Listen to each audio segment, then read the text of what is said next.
Salam sejahtera buat kita semua. Pada hari ini saya rindu mau mengabarkan firman Tuhan melalui membaca buku Alkitab dan bernyanyi. Terlebih dahulu saya ingin bernyanyi di lagu Sion edisi lengkap halaman 273, Dengar Lonceng Surga.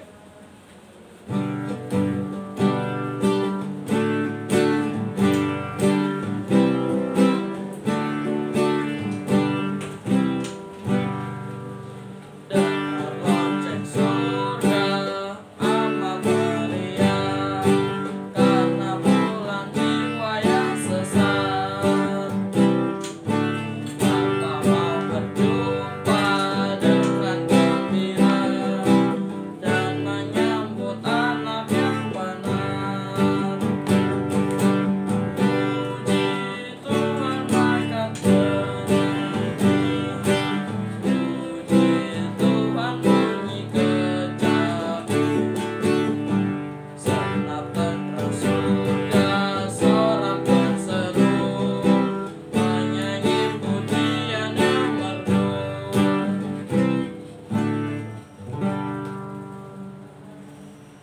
Saya akan melanjutkan membaca buku Alkitab, buku Bilangan pasal yang ke-27 dan pasal yang ke-28.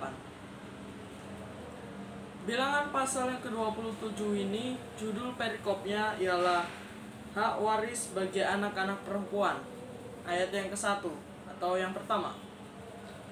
Kemudian mendekatlah anak-anak perempuan Zelafehad bin Hefer bin Gilead bin Makir bin Manasye dari kaum Manasye bin Yusuf. Nama anak-anaknya itu adalah Mahla, Noah, Hogla, Milka, dan Tirza.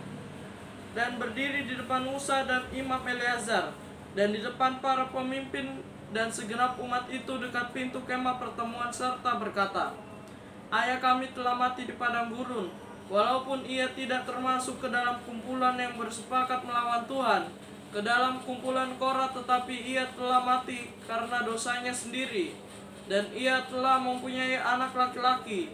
Mengapa nama ayah kami harus hapus dari tengah-tengah kaumnya? Oleh karena ia tidak mempunyai anak laki-laki. Berilah kami tanah milik di antara saudara-saudara ayah kami. Lalu Musa menyampaikan perkara mereka di situ, mereka itu ke hadapan Tuhan. Maka berfirmanlah Tuhan kepada Musa, perkataan anak-anak perempuan Zelafehad itu benar.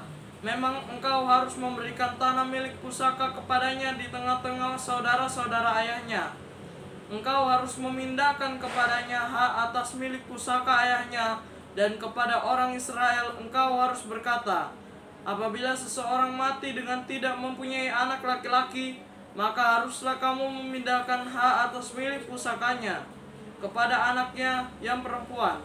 Apabila ia tidak mempunyai anak perempuan, maka haruslah kamu memberikan milik pusakanya itu kepada saudara-saudaranya yang laki-laki. Dan apabila ia tidak mempunyai saudara-saudara lelaki, maka haruslah kamu memberikan milik pusakanya itu kepada saudara-saudara lelaki ayahnya. Dan apabila ayahnya tidak mempunyai saudara-saudara lelaki, maka haruslah kamu memberikan milik pusakanya itu kepada kerabatnya yang terdekat dari antara kaumnya, supaya dimilikinya. Itulah yang harus menjadi ketetapan hukum bagi orang Israel, seperti yang diperintahkan Tuhan kepada Musa. Perikop yang kedua, Yosua menggantikan Musa. Ayat yang ke-12. Tuhan berfirman kepada Musa, naiklah ke gunung Abarim ini dan pandanglah negeri yang kuberikan kepada orang Israel. Sesudah engkau memandangnya, maka engkau pun juga akan dikumpulkan kepada kaum leluhurmu, sama seperti Harun abangmu dahulu. Karena pada waktu pembantahan umat itu di padang gurun Zin, kamu berdua telah memberontak terhadap titahku untuk menyatakan kekudusanku di depan mata mereka dengan air itu. Itulah mata air Meriba dekat Kades di padang gurun Zin. Lalu berkatalah Musa kepada Tuhan, biarlah Tuhan Allah dari roh segala makhluk mengangkat atas umat ini seorang yang mengepalai mereka waktu keluar dan masuk, dan membawa mereka keluar dan masuk, supaya umat Tuhan jangan hendaknya seperti domba-domba yang tidak mempunyai gembala. Lalu Tuhan berfirman kepada Musa, ambillah Yosua bin Nun, seorang yang penuh roh, letakkanlah tanganmu atasnya, suruhlah ia berdiri di depan Imam Eleazar dan di depan segenap umat. Lalu berikanlah kepadanya perintahmu di depan mata mereka itu, dan berilah dia sebagian dari kewibaanmu, supaya segenap umat Israel mendengarkan dia. Ia harus berdiri di depan Imam Eleazar, supaya Eleazar menanyakan keputusan Urim bagi dia di hadapan Tuhan. Atas tita mereka akan keluar dan atas titanya mereka akan masuk, ia beserta semua orang Israel segenap umat itu. Maka Musa melakukan seperti yang diperintahkan Tuhan kepadanya. Ia memanggil Yosua dan menyuruh dia berdiri di depan Imam Eleazar dan di depan segenap umat itu. Lalu ia meletakkan tangannya atas Yosua dan memberikan kepadanya perintahnya seperti yang difirmankan Tuhan dengan perantaraan Musa. Pasal yang ke-28. Judul perikopnya ialah korban pagi dan korban petang. Ayat yang pertama, pasal 28. Tuhan berfirman kepada Musa, perintahkanlah kepada orang Israel dan katakanlah kepada mereka dengan setia dan pada waktu yang ditetapkan, haruslah kamu mempersembahkan persembahan-persembahan kepadaku sebagai santapanku, berupa korban api-apian yang baunya menyenangkan bagiku. Katakanlah kepada mereka, inilah korban api-apian yang harus kamu persembahkan kepada Tuhan. 2 ekor domba berumur setahun yang tidak bercela setiap hari sebagai korban bakaran yang tetap. Korban yang satu haruslah kau olah pada waktu pagi. Domba yang lain haruslah kau olah pada waktu senja. Juga 1/10 eva tepung yang terbaik untuk korban sajian diolah dengan 1/4 hin minyak tumbuk. Itulah korban bakaran yang tetap yang diolah pertama kali di atas gunung Sinai menjadi bau yang menyenangkan, suatu korban api-apian bagi Tuhan. Dan korban curahannya ialah 1/4 hin untuk setiap domba. Curahkanlah minuman yang memabukkan sebagai korban curahan bagi Tuhan di tempat kudus. Dan domba yang lain haruslah kau olah pada waktu senja, sama seperti korban sajian pada waktu pagi, dan sama seperti korban curahannya. Haruslah engkau mengolahnya sebagai korban api-apian yang baunya menyenangkan bagi Tuhan. Perikop yang kedua, dari pasal yang ke-28. Korban Sabat dan korban bulan baru. Ayat yang ke-9. Pada hari Sabat, 2 ekor domba berumur setahun yang tidak bercela, dan 2/10 eva tepung yang terbaik sebagai korban sajian, diolah dengan minyak serta dengan korban curahannya. Itulah korban bakaran Sabat pada setiap-tiap Sabat, di samping korban bakaran yang tetap dan korban curahannya. Pada bulan barumu, haruslah kamu mempersembahkan sebagai korban bakaran kepada Tuhan 2 ekor lembu jantan muda, 1 ekor domba jantan, 7 ekor domba berumur setahun dan tidak bercela, dan juga 3/10 eva tepung yang terbaik sebagai korban sajian, diolah dengan minyak untuk tiap-tiap lembu jantan, serta 2/10 eva tepung yang terbaik sebagai korban sajian diolah dengan minyak untuk domba jantan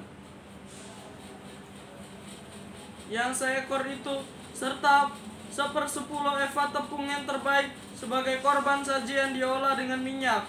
Untuk tiap-tiap domba itulah suatu korban bakaran, bau yang menyenangkan, suatu korban api-apian bagi Tuhan. Dan korban-korban curahannya haruslah untuk 1 ekor lembu jantan setengah hin anggur, untuk 1 ekor domba jantan 1/3 hin, dan untuk 1 ekor domba 1/4 hin. Itulah korban bakaran pada setiap bulan baru dalam setahun. Dan 1 ekor kambing jantan haruslah diolah menjadi korban penghapus dosa bagi Tuhan. serta dengan korban curahannya di samping korban bakaran yang tetap. Judul perikop yang ketiga dari pasal yang ke-28, korban pada hari-hari raya, ayat yang ke-16. Dalam bulan yang pertama pada hari yang ke-14 bulan itu ada Paskah bagi Tuhan. Pada hari yang ke-15 bulan itu ada hari raya. 7 hari lamanya harus dimakan roti yang tidak beragi. Pada hari yang pertama ada pertemuan kudus. Maka tidak boleh kamu melakukan sesuatu pekerjaan berat.